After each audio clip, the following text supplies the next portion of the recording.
Hi everyone, this is Aaron for Zollotech. We're going to take a look at the Samsung Galaxy S3. This is the latest Verizon version, and it was just released for those that pre-ordered it. Some have been getting them in the mail, but a lot of people still don't know when the actual release date is. It's $199 on contract with a 2-year contract, or $249 for a 32 gigabyte. So you've got 16 and 32 gigabyte models. Let's go ahead and open it up.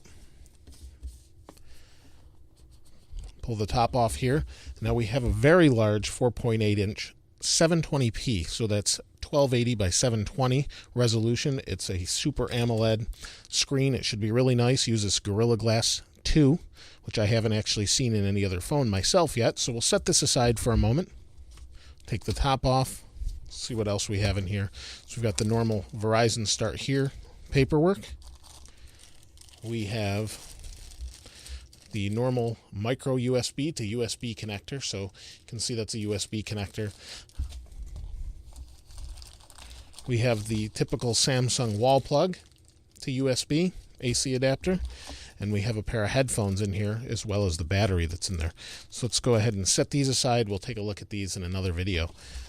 Let's grab the battery and take a look. So here's the battery itself.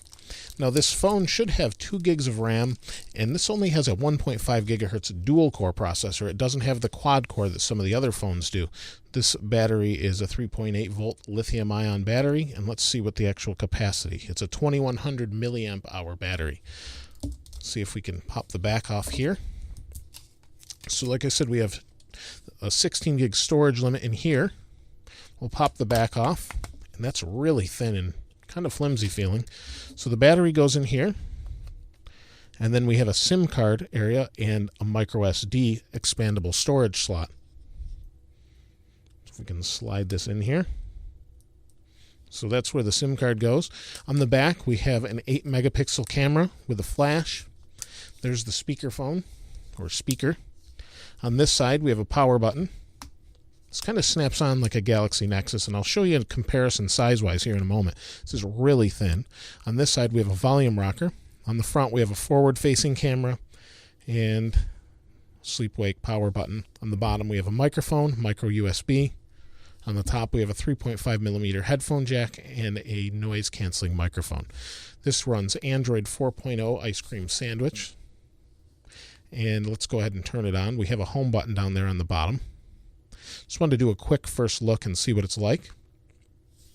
For a size comparison, while it boots up, here's the Galaxy Nexus with a 4.3 inch screen, a little bit smaller. Turn the screen on so you can see.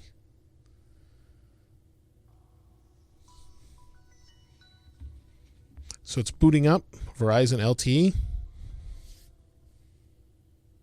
This is an HD Super AMOLED screen, and it looks pretty nice. The device itself doesn't feel as cheap as some people said it would. Let's go ahead and set this up.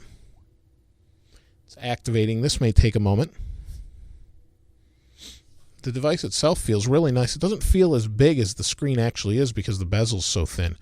Down here we have, I don't know if you can see it under these bright lights, but we have a menu or menu button here, home and back. And we've got our 4G here. We'll wait for it to activate, and we'll come back in a moment.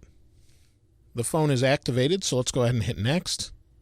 It's going to ask me for the backup assistant. I'll agree. We'll do this. Well, I guess we'll do this now. So it's checking for existing accounts with the backup. And we'll hit next. We'll set some of this up later. You can see I can drag that down. So let's pick this up. We'll back up with Verizon. We'll skip this for now.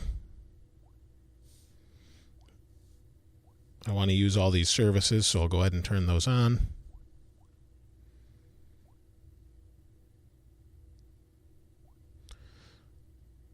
I'll log into my Google account. See if I can turn the screen brightness up while we're right here.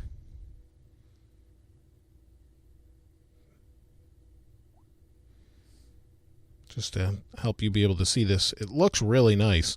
The display is really very nice. There we go. All the way up. Go back. Oh, it looks like swipe to left or right to switch between screens, access notifications, kind of basic walkthrough. So you can see here's the main layout.